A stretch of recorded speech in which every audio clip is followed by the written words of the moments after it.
와서 요소 이렇게 도와주셨고요. 그다음에 엄마의 노란 손수건, 여기는 이제 안산시에 있는 엄마들이 직격탄을 맞은 도시가 안산시잖아요. 공동체 회복 차원에서도 그러고 하여튼 엄마들이 움직임이었어요. 그래서 그 노란 손수건이 엄마의 노란 손수건에서 그분들이 먼저 유가족을 어떻게 하면 지원할 것이고 우리가 이 문제를 어떻게 풀어갈 것인가 하면서 지원하기 시작해서 전국으로 또 확산되어 있고 그런 자생적인 단체들이 많고 그다음에 기존에 왜 그 범국민대책위원회가 꾸려진 것이 기존에 있는 큰 단체들이 많이 있잖아요.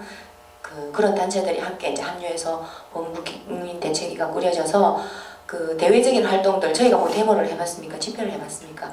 그럴 때 이렇게 함께 또 도와주시고 그리고 100일, 200일, 300일 이렇게 그 기념일 될 때 행사들 그리고 일주기 그 추모 사업 이런 것들도 이제 도와주시고 정부랑 대처할 때 어떻게 해야 되고 뭐 특별법을 만들 때 어떻게 해야 되고 그런 부분들 그리고 변호사에서 처음에 그 모든 변호사들이 이렇게 그 세월호 그 법적인 문제를 지원하겠다고 해서 그런 것들도 있고요. 그러니까 많은 자생된 부분들이 있는데 제가 조금 아쉬운 거는 전체적으로 컨트롤 타워가 그런 것들도 컨트롤 타워가 좀 필요한데 그것이 지금 이제 막 이렇게 움직이고 있는 상황들인 거예요. 그래서 지금 SNS를 통해서도 그런 것들이 다 되어 있고요. 중요한 건 저희 그 유가족 홈페이지를 통해서 그 안에 저희 유가족 자체 내에 그 여기 지금 영상 미디어 팀도 있고요. 그다음에 그 기록된 단들도 있고, 그다음에 이제 활동들도 있고 해서 유가족 가족 협의회 안에 보면은 저희 활동하는 요소요소의 분과가 다 있어서 지금 그 사단 법인이 결성이 돼서 이렇게 조직적으로 이제 기존에는 그냥 움직였지만 조직적으로 공식적인 그런 법인이 설립이 되어서 지금 준비가 되고 가고 있는 그런 상황입니다. 아 그리고요 그 홈페이지 아까 제가 이따가 말씀드렸잖아요. 거기 들어가셔서 본인이 뭐 생각나시는 거 있으시면은 댓글 남겨주시는 것도 되게 좋은 방법일 것 같아요. 사실 저희가 전문가가 아니라고 말씀드렸잖아요. 뭐 이렇게 좀 효과적인 방법, 뭐 이렇게 기발한 생각 이런 게 잘 안 나더라고요. 그러니까 저희들이 그런 거가 생각나면은 저희가 하겠지만은 또 여러분들이 머리를 모으시면은 좀 더 효과적으로 저희가 대처하는 방법이 나올 수도 있잖아요. 그런 것들 홈페이지에 이렇게 댓글로 남겨주시면은 저희가 참고해서 아주 좋은 방법을 주시면은 또 저희가 또 행동을 하죠. 네, 그런 것도 좀 부탁드려요. 그리고 미국 와 보니까 LA 그다음에 뭐 산호세 북가족이 다 새사모라고 해서 새로 이제 저희 세월호 때문에 생겨진 자체 지방 그 모임이더라고요. 근데 전 이제 미국 이렇게 협력체를 가지고 계시던데 지금 달라스에는 아직 없죠. 예. 그런 그 엄마들이 자생적으로 모인 거예요. 거기 보니까 뭐 그 미국 영주권을 가지신 분도 있고, 그다음에 뭐 여러 가지 시민 하여튼 엄마들이 자생적으로 모여서 이렇게 저희를 이번에 초대를 해주시고 이제 쭉 오면서 이분들의 힘이 정말 이게 만만치 않고 이게 힘이구나. 굉장히 많은 제가 감동을 받았거든요. 그래서 달라스도 그렇게 연결해서 연대가 좀 필요하신 것 같아요. 예, 그 달라스에 그때 여기서 그 시위가 좀 있었어요, 사실. 그랬는데 이제 그때 마침 제가 희망연대라는 시민단체의 그 달라스 위원인데 그때 저희들이 시위를 계획을 하고 있었고 그런데 아주 그러니까 엄마들이 모여서 또 하기로 하셨어요. 그래서 저희가 뒤로 물러나고 대신 이제 그분들이 시위를 어떻게 해야 되는지를 몰라서 저한테 이제 한 5분 정도가 전화를 하셨어요. 그런데 캐롤턴 씨 같은 경우는 뭐 악기 같은 걸 동원하지 않거나 그 다음에 뭐 이렇게 플라이어를 돌리지 않으면 허가가 없어도 돼요. 거기는 캐롤턴 씨는. 근데 캐롤턴이라는 쪽에 한국 사람 많이 사는 그 도시에. 그래서 이제 그런저런 것들을 말씀을 드리고 한 5분한테 이렇게 저렇게 했는데 그분들이 처음 해보셔서 이분은 뭐 총무일 뭐 이런 것도 하시고 또 이분은 뭐 이렇게 해서 아마 조금 커뮤니케이션에 문제가 있었던 것 같은데 마음 하나는 다 같은 마음이셨어요. 근데 이걸 조직화하고 하는 것에 약간 그런 거 있었는데 아무튼 끝은 잘 하셨어요. 다 모이시고 옷 다 맞춰 입으시고 까맣게. 그리고 우리 희망연대 그 LA에서 오신 그 뉴욕에 만나셨던 분하고 또 뉴욕에서 오신 지금 같이 그 사진 보시면 있을 거예요. 그 텔레그램에 보면 그분하고 거기에 조인해서 우리 쪽이 아니라 이렇게 해서 잘 하셨어요. 근데 안 해보셔서 여기서도 조직을 해보려고 한번 시도를 했는데 좀 잘 안 됐어요. 그러니까 그 세상호 이전에 사실은 그 문성국 처음에 오시면서 여기서 좀 이렇게 해보려고 했는데 한 7, 8명이 조인을 해서 이 달라스 지역에서는 뭐가 좀 태동이 되듯 하다가 지금 저기에 우리 저 땅바닥에 앉아 계신 영호 씨만 그 같이 무슨 일만 있으면 저렇게 그 헌신 봉사 이렇게 같이 마음을 맞춰주거든요. 제가 보니까 오늘 여기 오신 분들이 네. 뭐 서로 아시는 분들도 있고 모르시는 분들도 있는데 LA를 갔더니 한 2, 300명 모이셨어요. 네. 그런데 LA에서 그렇게 모이는 거 기적이래요. 근데 모인다는 거죠. 그래서 여기 오신 분들이 오늘 저는 개인적으로 그렇게 생각을 하는데 서로 인사도 하시고 꼭 조직한다 그런 차원보다는 세월호를 위해서 모이셔도 좋고요. 기존에 조직화되셨던 분들이 모이셔도 좋고 해서 이거 다시 이렇게 한번 합쳐보는 그런 계기, 주인의식은 그런 게 있으면 좋겠어요. 그 전에 이렇게 해봤거든요. 그 오신 분들한테 연락처를 좀 부탁을 드렸었어요. 그래서 이메일하고 그래서 150명 정도를 제가 받았거든요.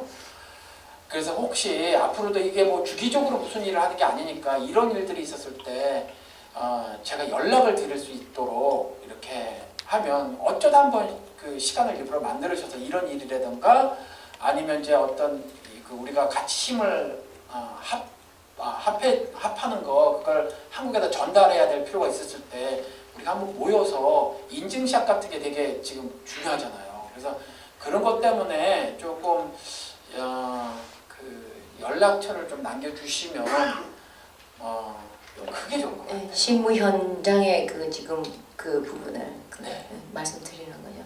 하여튼 여기 현지의 실정에 맞게끔 그건 움직여주시면 저희는 너무 감사하죠. 네. 저는 그냥 실질적인 거 좀 궁금했던 거 그런 거 한번 여쭤볼게요. 그 다들 SNS 하시니까 저도 페이스북을 매일 하면서 이렇게 또 그런 분들 이야기를 많이 듣는데 굉장히 단편적으로 다가오거든요. 비극이라는 건 알지만 내 것처럼 느껴지지 않는 게 사실 많아요. 근데 최근에 제가 이제 그 유나, 네. 예, 유나랑 이제 친구가 되면서 엄마 미국 가는 이야기도 올리고 그러면서 이제 조금 이제 정말 유가족들의 마음이 어떤 건지 조금은 더듬을 수 있겠다 이렇게 좀 보고 있었거든요. 근데 저는 그냥 그런 걸 좀 여쭤보고 싶었어요. 횡목항에 이제 처음 소식을 듣고 가셨잖아요. 그때 가셨을 때는 가시는 동안은 어떤 기분이셨는지 물론 정확한 어떤 그 내용은 전달이 되지 않았을 거라고 생각하는데 또 가셨는데 가셔서 굉장히 오랜 시간 동안 발만 부르시고 계속 같은 상황만 반복이 됐었잖아요. 그리고 아이들이 이제 7일 돼서 나왔고 8일 돼서 나왔는데 그런 이야기도 많았었거든요. 아이들의 몸이 불지 않았다. 굉장히 깨끗하게 나왔다. 그렇다면 아이들이 최근까지 생존해 있었던 거잖아요. 이제 그런 부분 그때 당시에 마음이 어떠셨는지 좀 듣고 싶고요. 그리고 또 하나는 뭐 여기서도 모금이 있었습니다. 그 한국에 그때 제가 20일경에 한국에 나가 있었는데 한국에 분향소 다녀보고 거기에서도 실질적으로 또 모금하시는 분들이 있었고 이랬어요. 근데 그런 모금들이 과연 유가족들한테 제대로 전달됐을까 이런 의문들이 지금 좀 생겨요. 그리고 또 하나는 지금 1년이 다 되어 가는데 제가 작년 겨울에도 한국을 나가서 보니까 그대로 강화문에 계시더라고요. 유가족분들은 과연 지금 어떻게 살고 계시는 건지.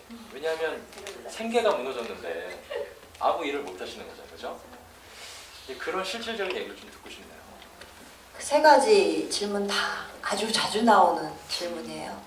먼저 윤민이 같은 경우는 8일 만에 나왔다 그랬잖아요. 근데 그 아이는 아침 7시 반에 나왔거든요. 그 윤민이는 제가 이제 아침에 가자마자 저희는 보통 상황판을 확인해요. 거기에 이제 그 아이들이 나오면은 써요.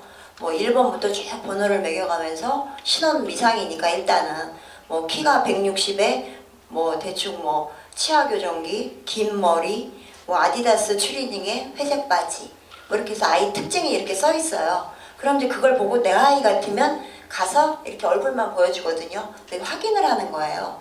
근데 그런 절차인데 윤민이가 나오는 날은 거기에 신원 미상이라고 써 있지가 않고 최윤민 이렇게 이름이 딱 써 있었어요. 그래서 이제 그게 나중에 이제 알고 보니까 윤민이가 이 학생증을 목에다 걸고 옷에다 이제 구명조끼를 입고 나왔던 거예요. 그래서 이제 윤민이라는 게 딱 이게 확인이 된 거죠. 그래서 저는 윤민이를 찾았거든요. 근데 저는 8일 만에 윤민이를 찾았는데 윤민이 상태가 아주 깔끔했었어요. 그래서 저는 이제 윤민이를 처음 만난 게 이제 7시 반에 아이가 물에서 나왔는데 그 이제 바지선에서 평원까지 오는 시간이 2시간이 걸려요. 근데 이제 뭐 바로바로 데려 나오진 않고 아이들이 이제 2-3명이 모으면 이렇게 나오나 보더라고요. 그래서 제가 윤민이를 본 거는 10시 반이에요. 10시 반에 이제 기다리고 있다 윤민이를 봤는데 아이가 되게 깔끔했다 그랬잖아요. 근데 제가 윤민이를 만났을 적에는 8일 후였잖아요. 그때는 이미 그 장례 지도 하시는 분들이 오셔서 저 만나기 전에 아이를 이렇게 단장을 시켜주신 거예요. 그러니까 아이가 되게 깔끔했죠. 근데 그 전에 초기에 나온 아이들은 그런 분이 안 계셨던 거죠. 그래서 그냥 아이 모습 그대로 막 이런데 막 부딪혀갖고 피나고 손도 막 이러고 있는 그대로 보여줬었거든요. 그러니까 막 엄마 아빠들이 기절하고 막 난리를 나니까는 이제 나라에서 점점 그분들을 모셔다가 이렇게 아이들 몸을 좀 만져서 부모들이 놀라지 않게 그렇게 이제 진행된 상황이었죠. 근데 저는 좀 속상한 게 그거였던 것 같아요. 너무 준비가 안 돼 있었다는 거. 저 사실 윤민이 8일 만에 딱 이제 만났는데 물론 이제 그때는 이제 그런 상태로 아이는 깔끔했어요. 손은 이제 목욕탕 갔다 온 정도, 여기 쪼글쪼글한 정도. 그리고 옷은 만져보면 축축한 정도. 그러니까 그거를 이렇게 생각을 해보면은 아이가 이제 바지선 위에서 이렇게 눕혀놓으니까 말랐던 것 같아요, 조금 거기서. 그래서 이제 나름 그렇게 아이가 뭐 푹 젖거나 막 이러진 않았어요. 그냥 보통 아이 같았고 그냥 여기만 가운데 부분만 좀 푸르스름 파랗게 돼 있는 상태였었죠. 근데 문제는 뭐냐 하면은 그 아이가 나와서 저를 만나고 나서 거기서부터 이제 급속도로 바뀌는 거예요. 아이 얼굴이. 그 차가운 물 속에 있다가 이제 이 지상으로 꺼내 놓으니까 아이가 이제 계속 이게 변색이 너무 급속도로 되는 거죠. 그래서 이제 저는 이제 아이 얼굴을 그때가 본 게 마지막이에요. 그 나중에 이제 아이를 제가 안산으로 올 때도 볼 기회가 있었고 염할 때도 볼 기회가 있었는데 그 이제 아이를 안산으로 옮길 적에는 제가 10시 반에 만났는데 여러 가지 수석이 복잡해요. 우리 딸이라는 게 100% 확신한데도 바로 주지 않아요.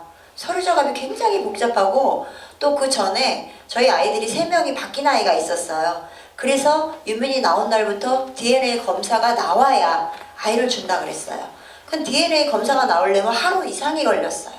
그러면은 이 차가운 데 있던 아이를 간신히 따뜻한 데로 옮겨놨는데 이 아이를 또 냉동고에 넣는다는 거예요. 근데 저는 그거 너무 싫더라고요. 그래서 저희 남동생하고 막 제보들하고 검사 멱살 막 잡고 테이블 막 엎고 난리를 지우고 싸우고 그리고 각서 쓰고 인증샷 다 찍고 그러고 저는 그날 4시쯤 오후 4시쯤 안산으로 출발할 수 있었죠.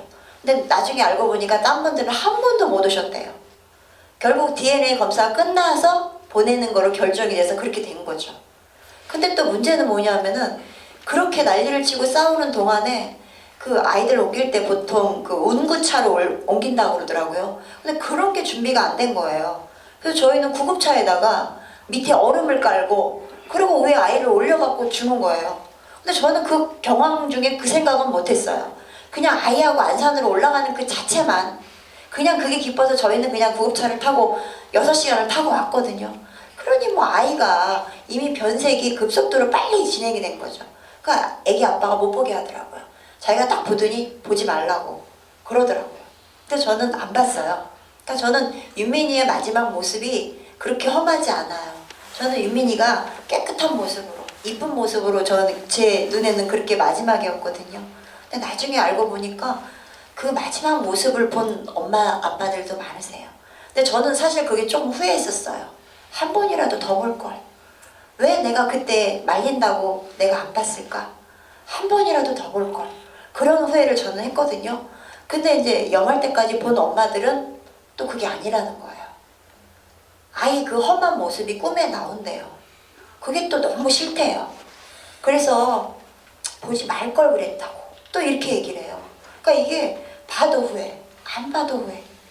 그러니까 그 정부의 배려, 그 좀 응구차 리무진 같은 것도 좀 준비해 주지. 그 아이들을 6시간 걸리는 거리를 얼음 위에다가 얼음 한 장 깔고 올려놓고 오게 왜 그렇게밖에 일 처리를 못하는지, 그런 것들이 지금 지나고 나면 제가 너무나 아쉬워요. 그거는. 그리고 또 하나, 성금 얘기는 사실 그래요. 저희 성금 만져보지도 못했어요. 그 성금이 지금 모여있는 데가 대한적십자나 사랑의 열매 그런 데 지금 묶여있거든요.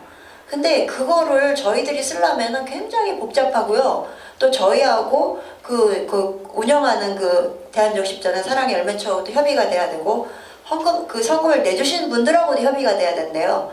요즘은 성금을 내신 분이 어떤 목적으로 냈는가가 굉장히 중요한데요.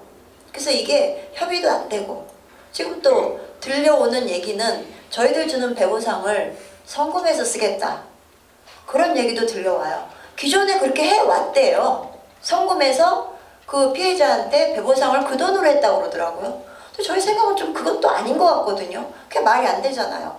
국민들이 모아서 필요한 데 쓰라는 돈을 왜 국가가 자기 돈인 그렇게 펑펑 쓰나요? 그것도 또 아닌 것 같아요. 그래서 아직 저희는 배보상 합의를 안 하고 있으니까, 아직 그 얘기까지 안 나왔으니까 뭐 그 얘기는 안 하는데, 제 개인적인 생각은 그렇고요. 그래서 지금 저희는 성금에 손을 전혀 못 대고 있습니다. 그래서 저희는 지금 이렇게 돌아다니는데 저희 돈이 많이 필요해요. 저희 지금은 이제 끝났지만은 초창기에 저희가 지방으로 다니면서 그 서명운동 다 했잖아요. 서명 받았잖아요. 그때 돈이 엄청 필요했어요. 왜냐하면 지방까지 가려면은 보통 반별로 움직였거든요. 그러면 예를 들어서 저희 반은 대구를 가게 되면은 대구 가실 분하고 밴드에 올리면 한 30분이 가신대요. 그럼 30분이 가는 차편이 있어야 될 거 아니에요. 그럼 버스를 대절해야 돼요. 그러면 돈이 나가는 거잖아요. 가면 또 밥도 먹어야 되고. 그래서 저희 반 같은 경우는 한 달에 회비를 10만 원씩 내요. 그래서 그 회비를 갖고 운영을 해요. 그 회비로 뭐 그렇게 돌아다니는 비용도 쓰고, 또 이제 저희 반별로, 이게 어차피 저희는 그 단위가 반별이거든요. 그럼 반별로 만나서 회의를 하다 보면 밥도 먹어야 되잖아요. 밥도 먹어야 되고, 또 예를 들어서 저희가 지금 거리마다 현수막을 걸잖아요. 그거 저희 1인당 한 집당 4개씩 저희가 그거를 맞췄거든요. 그 돈도 내야 돼요. 그래서 이제 그 모든 돈들을 저희가 이제 지급하는 걸로 한 달에 10만 원씩 회비를 내자, 그렇게 이제 협의를 해서 그 회비로 여지껏 운영이 돼 왔던 거죠.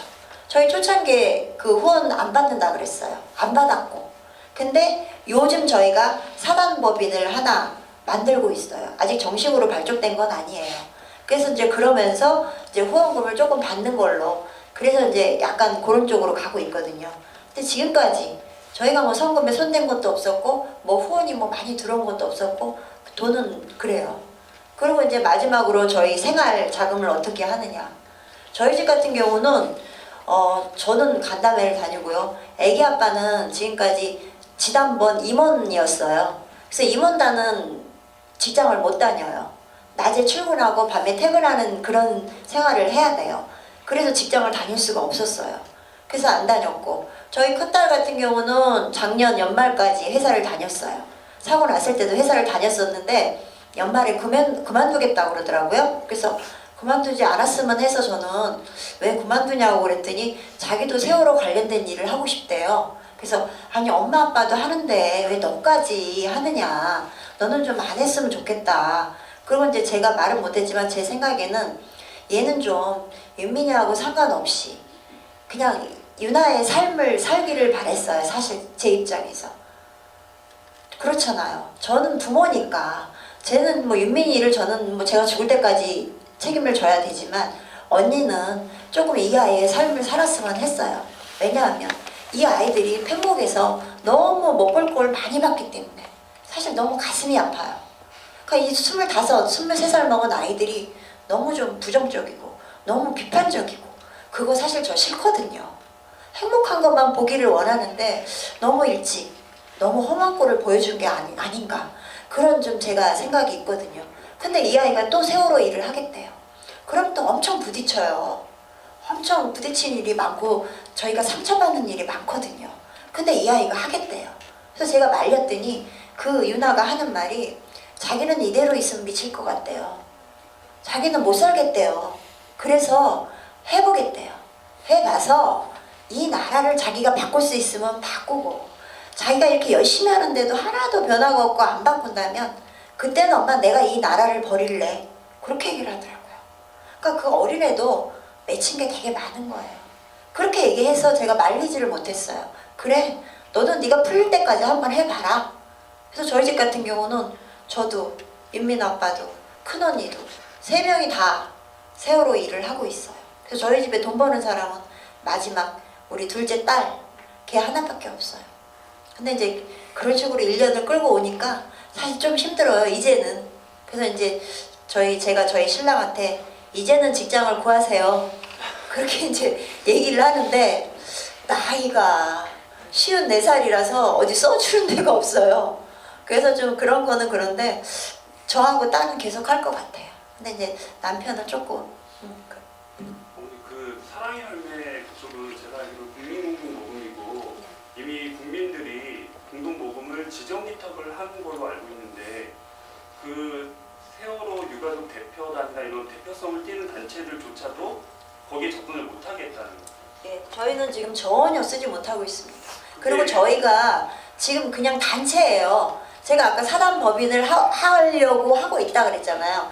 일반 단체에서는 돈을 주고받는 걸 못한대요. 저는 예. 제가 한국에서 사회복지사였기 때문에 그 지정기탁으로 된 거는 어떤 프로젝트 사업을 하게 되면은 그 기탁금을 쓸 수 있게 되어 있거든요. 그게 이제 공동모금법에 정해진 바가 있는데 그게 여태까지 한 번도 1년 동안 그게 이루어지지 않아요. 없었어요. 그리고 저희 또 문제 있잖아요. 지금 그거는 그분들이 성금을 기탁할 적에는 세월호 희생자 전원을 위해서 써주세요잖아요. 저희는 단원고등학교잖아요. 그러니까 단원고등학교, 일반인 피해자, 뭐 화물 피해자 이분들하고 또 협의가 돼야 돼요. 그렇잖아요. 저희 마음대로 쓸 수 있는 건 아니에요. 그게 협의가 돼야 쓸 수 있어요. 예를 들어서 지금 대구 지하철 아직도 성금을 못 쓴대요. 10년이 지났는데. 좀 그래요. 사실 문제는 있는데 저는 뭐 그거는 저희가 어쩔 수 없는 부분이기 때문에 예. 학교로 지정 기탁된 건 학교에서 지금 예, 그거 지고 쓰고 있죠. 있어요. 단원고가 쓰라고 하는 거는 그러면 저희들이 만약에 직접적으로 돕는 성금을 하고 싶다는 만약 사단법인이나 그런 부분들이 있다면 거기로 지정기탁을 하거나 아니면 그쪽으로 근데 이제는 사단법이 설립이 되면 그대로 하시면 되죠. 이게 되는 거죠. 그러니까 통장이 개설이 됐으니까요. 홈페이지 보시면은 저희 후원 계좌가 하나 뜬 게 있어요. 그거는 이제 저희 위원장하고 뭐 사무처장하고 또 이제 어느 분하고 이렇게 세 사람 공동명의로 해서 3명이 가서 찾을 수 있게 그렇게 좀 저희가 해놓은 게 있거든요. 그게 이제 요즘 일이에요. 그 모금 에피소드도 있어요. 왜냐면 모금을 했다가 이걸 그 공동 모금에다가 넣으면 못 쓴다는 걸 아는 단체들이 너무 많은 거예요. 그래서 쥐고 있는 거야. 근데 그게 해가 바뀌면 12월 해가 바뀌면 이걸 어떻게 처리를 해야 되는데 모금을 했잖아요. 해야 되는데 그 사단법인이 아니었기 때문에 가족이 그 단체에다 지정 기탁을 못 하는 거야. 그런 문제들이 있어서 그거 아쉽다고 저희가 또 어떻게 또 단체를 만들 수는 없잖아요. 뭐 얼렁뚱땅. 이제 그런 상황이어서 아마 그것들은 나중에 또 지정 기탁이 되겠죠. 그건 뭐 그쪽에서 알아서 할 일이고 하여튼 그런 상황입니다. 그리고 대한적 십자사도 들어있잖아요. 공동 모금에. 대한적 십자사 사장 그 회장을 누가 임명하죠? 총재를 누가 임명하죠? 대통령이 임명하죠. 그러니 지금껏 쓰여졌던 공동 모금이 국가에서 손을 댈 수밖에 없는 그런 상황들이었는데 그것도 저희가 이번에 알게 됐죠. 다른 분 있습니까? 일단 밸런스의 교민 수가 8만 명이라고 얘기를 하거든요. 그래서 사실 저희가 한 20% 정도만 와서 한 800명 정도는 내봐요. 뭐 웃었다 울었다 합니다. 저희도 눈물 나시면 우셔도 되고요. 아빠들이 많이 슬퍼하신다고 그랬잖아요. 기가 막히거든요, 사실은. 예. 그 정도로 솔직히 와야 되는 게 어떻게 보면 예인데 이렇게 뭐 장소도 좀 죄송하지만 좀 작고 또 모이신 분들도 한 20여명밖에 안 되는 게 사실 굉장히 제가 달라스 대표는 아니지만 뭐 달라스 교민 중에 하나로 이제 일단 굉장히 제가 그렇게 생각해요. 네, 그리고 사실 근데 여기 일단은 뭐 다른 분들은 모르겠지만 일단은 있지 않겠다는 말씀을 드릴 수 있을 것 같아요. 그러니까 저희 시간이 지나도 이제 관심이 이렇게 적어지겠지만 그래도 이렇게 굉장히 많은 사람들한테 이게 정말 좀 어떤 기점이 되는 뭔가 세상이 바뀌고 나라가 바뀌는 기점이 되는 그런 뭐랄까 그 포인트가 됐으면 좋겠다라는 생각은 많이들 하고 있고요. 그리고 그렇게 됐으면 좋겠다는 그리고 이제 이 어떤 위로의 말씀이나 그리고 이제 좀 더 응원해드리고 막 그러고 싶은 마음이 일단 있다는 말씀을 드리고 싶고요. 이제 개인적으로 좀 궁금한 거는 지금 미국에서 이제 몇 군데를 다니셨는데 일단은 그러니까 달라스는 지금 이제 많은 분들이 이제 오시진 않으셨는데 다른 도시에서의 어떤 반응이나 어떤 모이신 숫자나 그리고 어떤 이제 뭐 다음 계획이나 이런 거 반응이 어떠신지 그런 거를 좀 듣고 싶어요. 일단은 뭐 저희가 20분이 오셨던 30분이 오셨던 저희는 상관하지 않습니다. 저희는 10분이 모이셔서 저희를 불러도 갑니다. 그 10분이 10분으로 끝나는 게 아니거든요. 저희한테 들은 그 10분이 또 딴 데 가시면은 나 직접 유가족한테 들었어 이러면서 또 저희 진실을 전해주세요.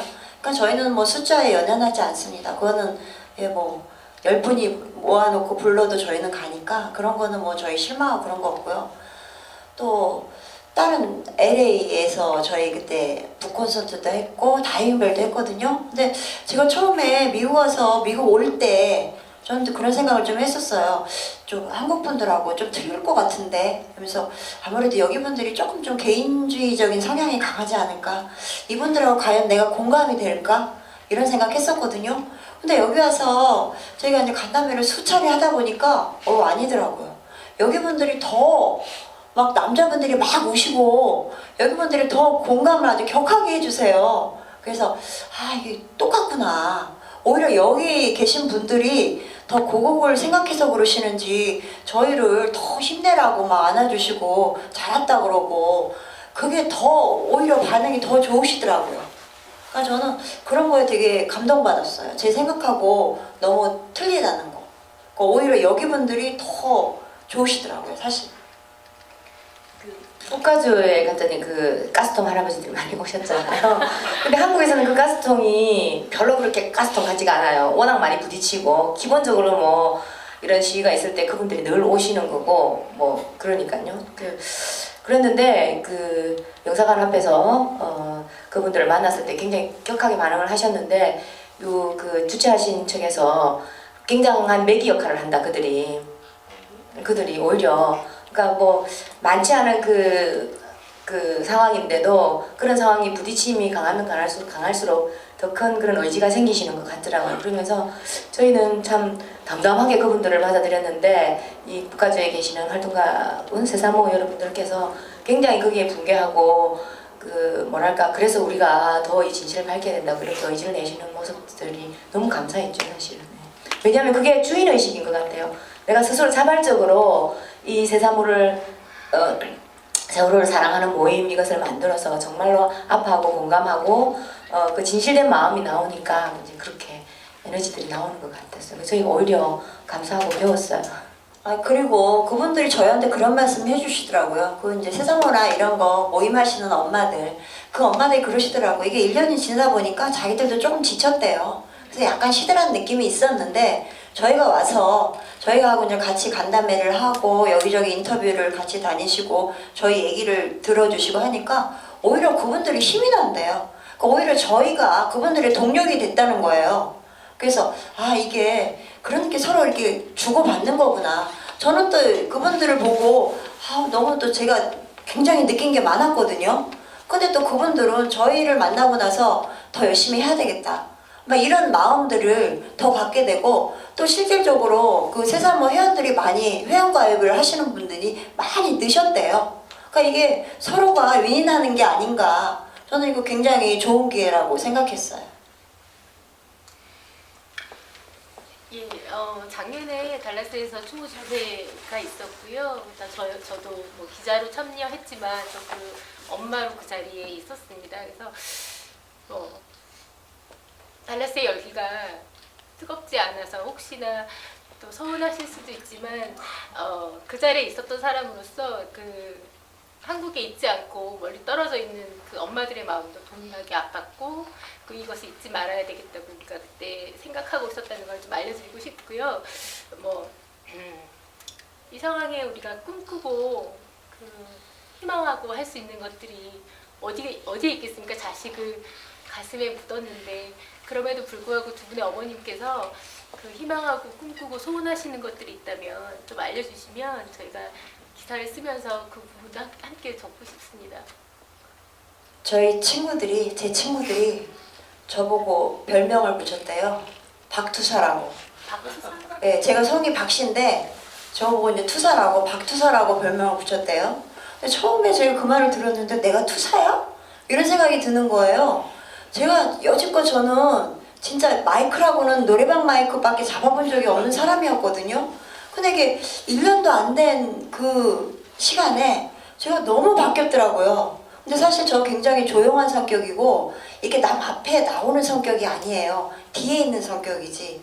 근데 제가 제 딸 때문에 이게 성격도 바뀌었고 그랬어요. 근데 이제 사실 저는 개인적으로는 그렇게 앞에 나오고 싶진 않습니다. 저 할 수 없이 어떻게 보면 약간 속된 말로 총대를 메고 저희가 지금 나와 있는 건데 사실 저는 그랬어요. 어떤 날은 그런 생각 들어요. 아, 나 내가 세월호 유가족인 게 너무 싫다. 아, 좀 아니었으면. 그리고 어떤 때는 저 산속에 들어가서 살고 싶어요.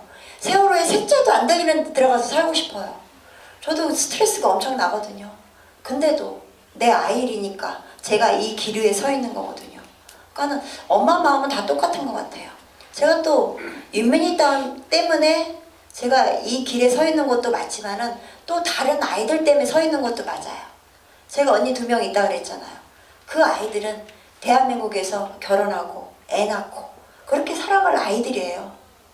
근데 그 아이들한테 지금 이렇게 불안전한, 안전이 너무 안전하지 않은 이 나라에서 계속 살라고 하고 싶지 않아요. 그 아이들만이라도 정말 행복하게 안전 걱정 안 하고 좀 그런 나라에서 살게 하고 싶어요, 저는. 그래서 이게 뭐 제 개인적인 뭐 이게 욕심이 많이 들어간 건지는 모르지만은 저는 그래요. 저는 뭐 이렇게 살다 죽겠죠. 하지만은 제 아이들에게라도 좀 안전하고 행복한 나라, 그런 나라를 좀 물려주고 싶은 마음에서라도 제가 더 열심히 해야 되겠다. 막 이런 생각을 많이 하게 돼요. 그런 마음은 모르겠어요. 트라우마를 입고 사건을 겪고 직접 경험한 사람들이 많이 이렇게 공감 형성을 하는 것 같아요. 세월호 유가족들이 하는 얘기가 있습니다. 나는 유가족이 직업이고 싶지 않다. 유가족이 직업이 되어가는 것 같다. 우리 세월호 유가족이. 간담회를 막 다녀야 되고 활동을 막 해야 되고 하루 일과가 너무 바쁘고 그냥 너무 바빠요. 왜 바쁜지 몰라. 그 일련의 활동들을 이렇게 쭉 지켜보면서 그런 얘기를 합니다. 그런데 우리는 이것이 직업이라면 직업일 수밖에 없는 상황. 이 상황을 저희는 끝까지 무엇을 할 것이냐고 아까 여쭈셨는데 끝까지 해야 될 것 같습니다. 그리고 여기 그 미국에 와보니까 언론들이 아직은 살아있다는 생각이 듭니다. 한국의 언론은 차라리 보도를 하지 말든지 왜곡을 하려면.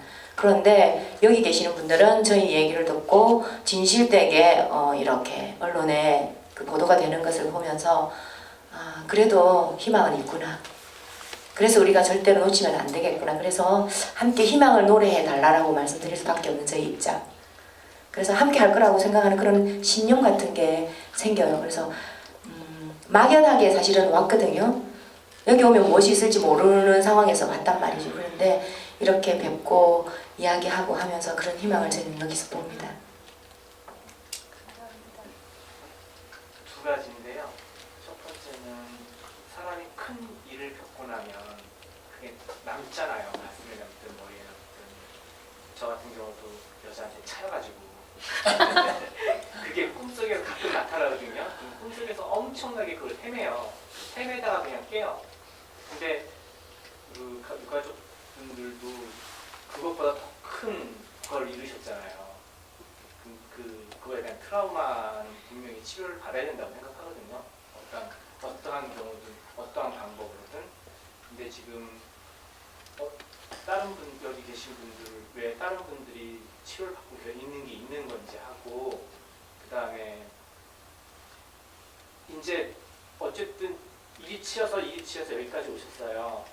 저기 원하는 건 이게 아니지만 어쨌든 치여가지고 조금씩 양보하고 빼앗기고 해서 여기까지 오셨어요. 근데 이제 어쨌든 남은 거는 선체 인연이잖아요. 근데 그 사이에 저희 구심점이 됐던 분들이 조금씩 가끔 나오셨다고요.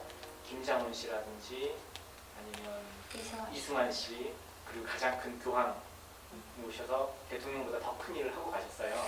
그리고 얼마 전에 교황이 이미 어떻게 됐냐? 예, 어떻게 됐냐고 질문도 하고. 근데 이제 인연이라는 게 남았기 때문에 또 다른 어떠한 구심을 만들어줄 분이 필요한데 혹시 이런 분이 좀 도와줬으면 하시는 분이 계신지.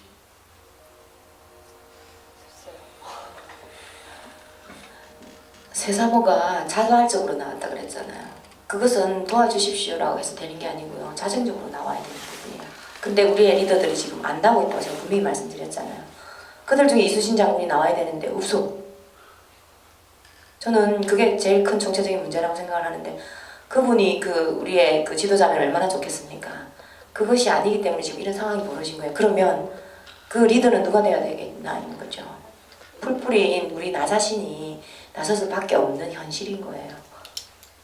그렇게 말씀드리면 되게 답답하시겠지만 그래도 유명 인사들이 나서주고 조금씩 목소리를 내주는 게 큰 도움은 돼요. 근데 그것이 구심을 모으는 데 있어서는 그 리더, 구심을 만드는 리더는 지금 대한민국에는 없는 거죠.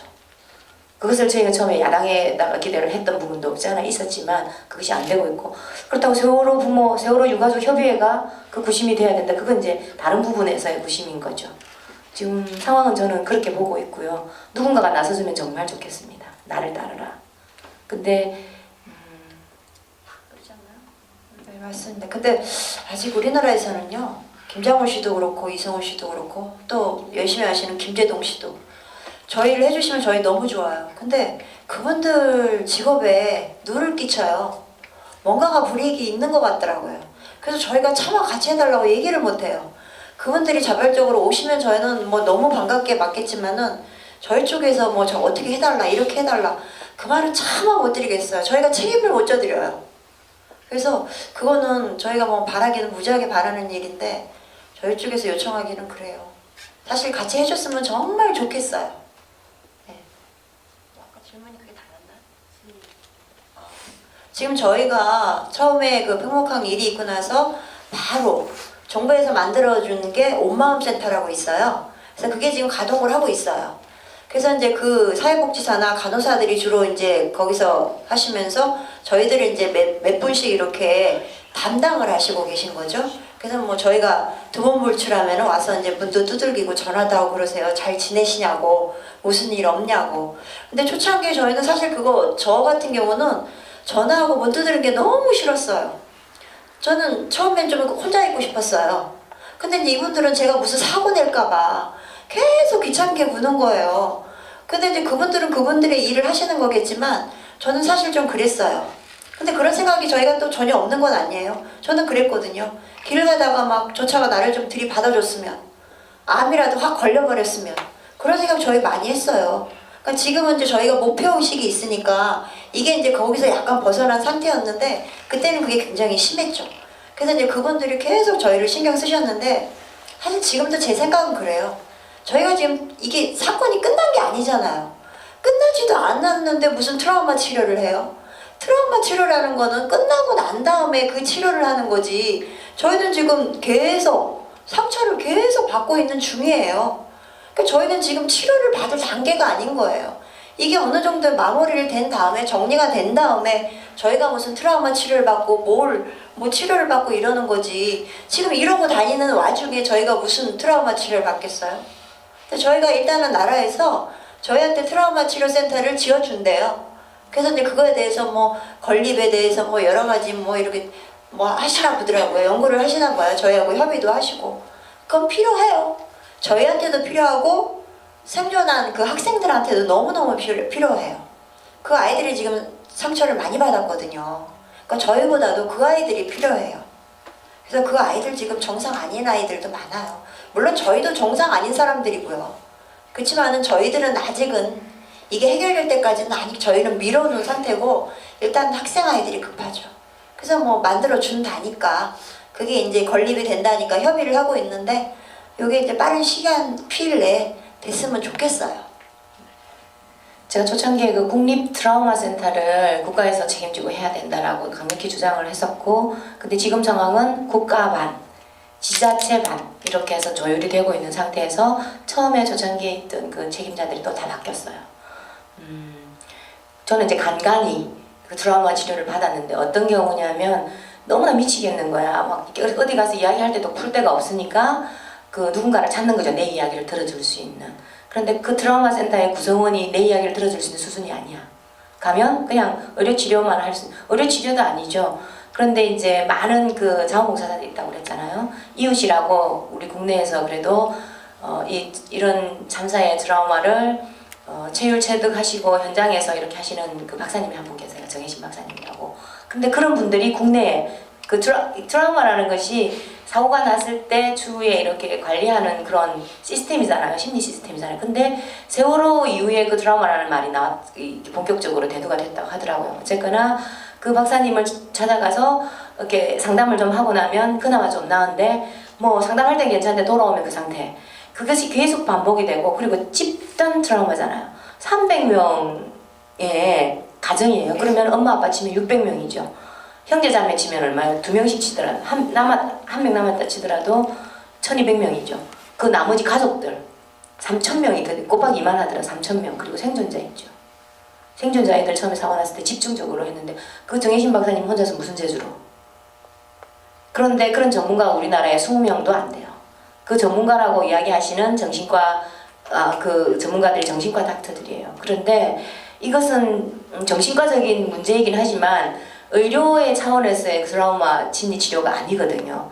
그래서 사회복지사들이 그때 이제 뭐 이렇게 많이도 하셨는데 그분들 수준이 너무 아닌 거예요. 우리를 치료할 수 있는 분이 아니고 어떻게 하면 이 사람들이 잘못되지 않을까 그냥 따라다니면서 관리하는 수준이었던 거죠. 그래서 그것이 1년 동안 지속되셨다 보시면 되고 이 유가족 스스로 자생력이 생기더라고요. 왜냐면 우리끼리 이야기를 하면 상태가 다 똑같으니까 그럼 우리가 어떻게 하면 돼? 이제 그 서로를 보면서 위안을 삼는 거죠.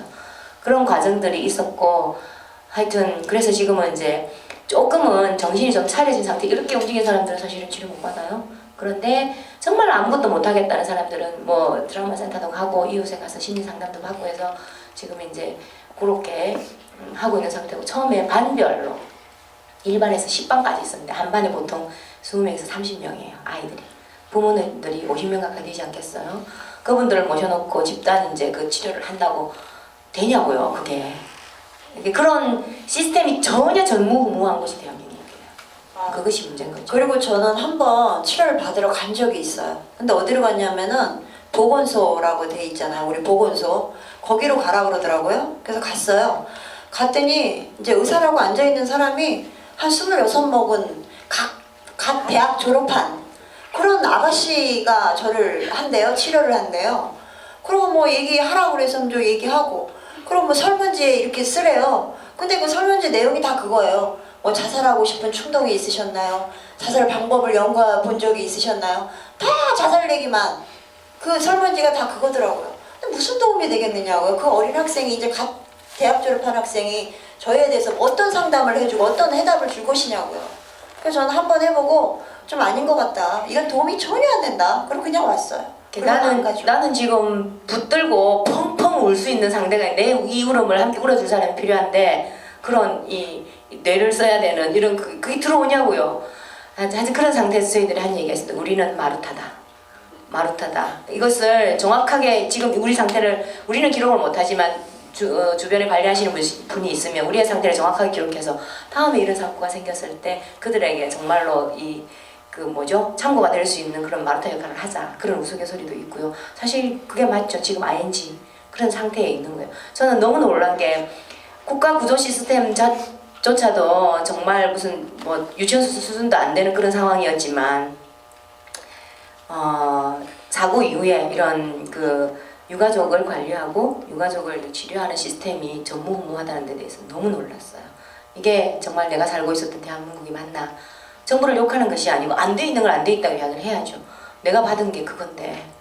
그래서 저희는 그렇습니다. 저희가 이렇게 나서는 이유, 저희가 마루타라고 자청하는 이유도 이런 대형 추후에 정말로 우리 안전한 나라에서 우리 아이들이 우리 후손들이 제대로 살 수 있게 하는 토대를 마련하자. 우리는 그냥 씨 뿌리기만 하면 된다. 있을 자리에서 우리가 쓰러지지 않고 정말 누구만 왔다나 슈샤이드 자살하지 않고 살아남는 이것 자체가 우리는 그냥 세상에 빛이 될 것이다. 그렇게 해서 지금 움직이고 있습니다. 임원진이 이번에 바뀌었죠? 네. 예, 그 임원진을 좀 소개를 해주셨으면 좋겠어요. 그래서 어떤 부서들이 있고 일을 어떻게 진행해 나가는지를 좀 우리가 다 같이 알면 더 좋을 것 같은데. 저희가 분과가 4개가 있어요. 일단은 진상규명분과에 가장 중요하죠.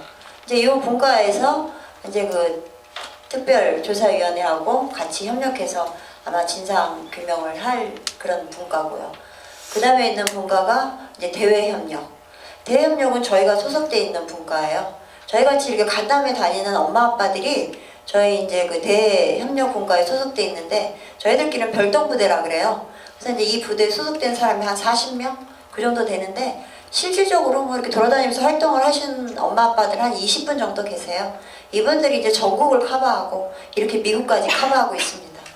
그 다음에 이제 또 하나가 생계 지원. 거기는 이제 저희들 뭐 정부에서 지원받는 거 있다든가 그런 거 있거든요. 정부하고 협의할 일이 꽤 많아요.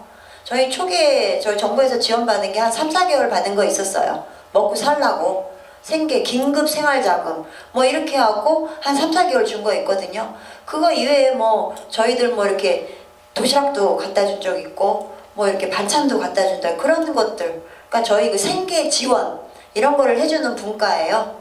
그리고 이제 또 하나는 추모 장례 사업 분과. 그거는 이제 말 그대로 뭐 이렇게 분향소를 운영한다든가 아니면 이제 우리 아이들 그 추모관을 뭐 어떤 식으로 지을 것인가 뭐 이렇게 뭐 그런 거를 같이 정부하고 협의하고 그런 거 하는 분과거든요. 그래서 이렇게 4개 분과로 저희는 돼 있어요. 그래서 이번에 새로 저 임원들을 다 뽑았거든요.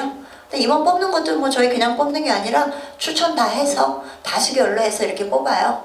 그래서 이제 저희는 보통은 일주일에 한 번, 일요일 6시면 항상 총회를 해요. 그러니까 매주 일요일 6시에 총회를 해서 거기서 이제 안건을 올려서 뭐 이번 안건은 뭐 다음에 무슨 1주년 때는 그 행사를 어떻게 하자 이런 것도 거기서 다 올려 의견 받고 또 다수결로 투표하고 뭐 이런 일도 하고 여러 가지 의견을 모두 다 그 총회에서 저희는 하고 있어요. 뭐 위원장 마음대로 뭐 분과장 마음대로 이런 거는 전혀 하나도 없습니다. 그 사람들은 그냥 감투고 저희가 이제 저희 대신 일을 더 열심히 하실 분을 뽑은 거고 모든 결정권은 다 그 총회에서 거기서 결정하게 돼 있어요. 그래서 저희는 뭐든지 거의 다수결로 하고 있습니다. 또 다른 분 질문 있으신 분 계십니까? 제 막내가 18살이에요. 남자애거든요. 제가 엄마가 오늘 간다고 하니까 저는 애교 청소하는 성도입니다. 얘가 엄마 그럼 잘 갔다 오세요 하면서 얘가 돌아서면서 하는 말이 엄마 그러면 특별법이 뭔데? 엄마 진실이 뭔데? 근데 제가 거기에 대해서 설명해 줄 수 있는 지식이 아무것도 없어요. 아까 전에 말씀하셨듯이 3개월 이후부터는 서서히 잊혀지고 그 뒤의 내용은 거의 가려워졌거든요. 근데 우리 애들한테 이야기해줄 제 지식이 없어요. 그리고 제가 내일 직장에 나갔을 때 오늘 여기 간다니까 거기 있는 모든 동료들이 거기 정부 비판하는데 왜 나가냐 그게 첫마디였거든요. 그러면 내일 제가 가서 그러면 언니 어제 가서 본 게 뭐였는데 누굴 만났는데 뭘 듣고 왔는데 했을 때 동영상 봤어. 엄마들하고 허그했어. 같이 울었어. 제가 해줄 수 있는 게 없어요. 그래서 어머님 통해서 특별법의 그 구체적인 사항들 세월호 일가족들이 원하는 그 특별법 언론에서 왜곡된 보도된 그 내용이 아니고 근데 대부분의 사람들이 언론에서 왜곡된 그 보도로 된 그 내용을 진실로 보고 있어요. 의사자료 만들어달라. 그리고 20개 돈을 요구한다. 전부 이런 식으로 알고 있거든요. 그 사람들한테 왜 이야기해 줄 수 있는 그 진실이 알고 싶어요. 선생님 일단 유가족분들이 여기 오셔서만은 아닌 것 같고요. 제가 여기에서 소문이 별로 안 좋습니다. 그래서 이제 그 직장에서 그런 말씀을 들으셨을 수도 있고, 일단 상식적으로 뭐 대학 특례 입학을 원한다. 자식이 한 사람인 경우도 있거든요. 아시잖아요. 그럼 누구를 특례 입학을 시켜줍니까? 그리고 아이가 죽었어요. 이 죽은 애를 무슨 특례 입학을 시켜줍니까? 그리고 지금 조중동 같은 찌라시에서도 나오는 거 그 돈 못 건들잖아요, 현재. 근데 무슨 수억을 뭘 요구를 해요? 그러니까 상식적인 수준에서 문제고, 특별법은 지금 많이 양보하셨다 그러잖아요. 그래서 양보해서 합의를 했는데 그것조차 사실 진행이 안 되고 있다는 것이 진실이에요. 그것조차 제대로 진행이 안 되고 있다는 것이 진실이고, 지금은 하나 그냥 제 생각엔 그래요. 뭐 미국도 마찬가지, 한국도 마찬가지고 법 복잡해서 우리 모릅니다. 다만 애가 빠져 죽었다는 거죠. 애가 빠져 죽었는데 왜 모르는 거예요. 이 애가 왜 어떻게 죽었는지를 우리가 모르는 거예요. 엄마가 아빠가 모르는 거예요. 그게 진실입니다. 그것만 하나만 지금 오신 것도 그거예요. 그것 좀 알았으면 좋겠다. 왜 다 감추냐 이거거든요. 왜 다 감추냐. 그거 하나 알았으면 좋겠다. 그래서 제 생각에는 뭐 우리 교회 성도님이신데 그 교회를 다녀도 성경도 다 모르잖아요. 그 성경 다 설명할 수도 없는 것처럼 이거 진행되는 거 복잡해서 다 모릅니다. 어떻게 알아요? 그러니까 이것만 알았으면 좋겠어요. 애가 죽었는데 어떻게 죽었는지, 예를 들어서 이런 거잖아요. 사고로 몰아가고 유가족만의 문제로 몰아가잖아요. 그런데 예를 들어서 사고 맞죠. 배 가다가 뭐 빠질 수도 있잖아요. 근데 이게 사고가 사건이 된 것이, 예를 들어서 이렇게 비유를 들어서 말씀을 드릴게요. 버스가 가다가 사람을 잔뜩 태웠어요. 뭐 어떻게 돼서 뭐 부닥쳤든지 타이어가 뭐 어떻게 됐든지 사고가 났습니다. 거기까지는 사고가 맞아요. 근데 그것 때문에 불이 났어요. 불이 났는데 저 빨리 사람 꺼내야 돼. 그런데 못 꺼내게 막은 거예요. 그렇잖아요. 우린 이거 알고 있는 거거든요. 이게 진실이에요. 막았단 말이에요. 개인이 가서 내 돈 들여서 바지선 가져갔고 내 돈 들여서 다이빙발 가져갔어요. 그것이 얼마나 효과가 있느냐 없느냐는 차치하고 못하겠단 말이에요. 그리고 우리 동영상에서도 봤지만 배가 아직 안 가라앉았어요. 안 가라앉았는데 물론 해경이 1조밖에 안 된답니다. 1년에 예산이. 그래서 그거밖에는 뭐 할 수가 없대요. 근데 지금 답답한 것이, 원통한 것이 그거잖아요. 사실 제가 그냥 아까 유도 질문을 했지만 원통하단 말이에요. 그래서 아직 눈물이 나는 거란 말이에요. 애가 빠져 죽었는데 모르는 겁니다. 우리가 모르는데 좀 알자 하는데 알 필요 없다는 거죠. 관심도 안 두는 거예요. 아시잖아요. 삼보일배 그거 못하는 거거든요. 그래서 여기 이렇게 싸매고 하셨단 말이에요. 그런데 20m도 못 갔어요. 20m도 못 가고 건장한 청년들을 데려다 놓고 막은 거예요. 이거는 조직 폭력배한 짓이란 말이에요. 조폭들이 한 짓. 그러니까 우리는 요거만 알고 있으면 될 것 같아요. 이건 뭔가 다수 인민을 향한 정부의 폭력이다 이렇게 이게 저는 진실이라고 생각을 해요. 이게 진실이고 이런 역사들이 계속해서 인류 역사에 있어 왔잖아요. 이게 저 같은 경우는 소기구 선언 이후에 한국이 어느 정도 민주주의가 이루어졌다고 생각했어요. 문민정부가 들어서고 해서. 그런데 우리나라가 너무 빠른 속도로 발전이 되어 있고, 제가 아까 욕 한마디 좀 해줬으면 좋겠다라고 말씀을 드렸는데 역사를 강의를 하시고 그러셨대요. 우리나라가 일본에 먹히고 나서 일본이 뭐 다 재산 뺏어갔잖아요. 재산 뺏어가고 그걸 적산이라고 했는데 나중에 미군 중에 불화를 해줬단 말이에요. 불화를 해줬는데 몇몇 개떡 같은 놈들한테 불화를 해준 거예요. 그 중에 종교계도 들어간 거예요. 이것들의 뿌리가 지금 한국 기독교의 대가리들이란 말이죠. 기독교 그러죠? 불교 그래요. 다 그것 둘러서 제가 기독교인이니까 기독교인이 자랑스럽게 여기는 영락교 이런 것들 있잖아요. 그거 다 적산 물어봐서 그렇게 한 거고요. 무슨 한국의 CCC 이런 거 있잖아요. 이거 다 박정희가 건물 줘가지고 시작하고 이런 것들이에요. 이것들이 다 지금 이렇게 나온 거거든요. 저는 세월호 이 사건이 그렇게 생각이 들어요. 이게 한두 개가 한국 사회에 가지고 있는 문제 한두 개의 문제점을 노출한 게 아니라고 생각해요. 이게 전부 다 한국 사회에 가지고 있는 모든 문제점을 다 담아놓고 있다고 생각해요. 우리가 알 건 이거라고 생각을 합니다. 저도 이제 거기에 전적으로 공감을 하고, 그리고 그건 반드시 진실 규명은 이루어져야 된다고 생각해요. 그리고 사실 지금까지 보도되고 알려지는 것만 보더라도 국가 시스템의 재난관리 시스템에도 문제가 심각하다 이런 건 이미 다 알고 있어요. 근데 단지 무엇 때문인지 모르게 그 진실에 접근하는 거에 대해서 정부 차원에서 이렇게 적극적이지 못하다는 거에 대해서는 제가 공감하는데, 근데 이제 제 마지막 질문이 그거예요. 그 아까 저분이 잠깐 말씀하셨는데 특별법을 제정하면서 사실은 세월호 가족들에 대해서 호의적이었던 그 분위기가 이렇게 변하게 되는 시기가 바로 특별법과 연계된다고 저는 생각을 해요. 그렇죠? 그래서 뭐라고 밖에서 이제 그 사람들이 잘못 알고 있냐면은 특별법이라는 게 마치 그 유가족들이 배보상에 대해서 무리한 요구를 하고 있다라는 것 때문에 지금 사실 그거를 막 그 국회의원이 그거를 전파하고 SNS 에서 전파하고 있다는 얘기가 다 돌았지 않습니까? 제가 다 알고 싶은 것은 정말로 그 특별법이 난항을 겪었던 이유가 배보상 문제 때문에 그런 거예요? 아니면 그 진상조사위원회를 구성하기 위한 것 때문에 그런 건가요? 혹시 아니면 특별법의 포인트는 수사권과 기소권이에요. 돈이 아니라 수사권과 기소권이거든요. 저희가 원하는 게 그거였었어요. 배보상하고는 별로 상관없습니다. 그러니까 밖에 나왔던 소문들은 그것을 잘못됐다는 거죠. 근데 저희는 수사권과 기소권을 부르짖었는데 그분들이 글쎄 뭐라 그럴까요? 소문을 낸 거는 수사권의 기소권보다도 무슨 대학 특례, 의사자 여기에 포커스를 맞춰서 그거를 마치 저희가 원한 것처럼 특별법 내용에는 그것만 있는 것처럼 그렇게 말씀을 하세요. 근데 사실 아까도 비디오에 잠깐 그 표가 나왔더라고요. 저희가 원한 건 둘 중에 아무것도 없었어요.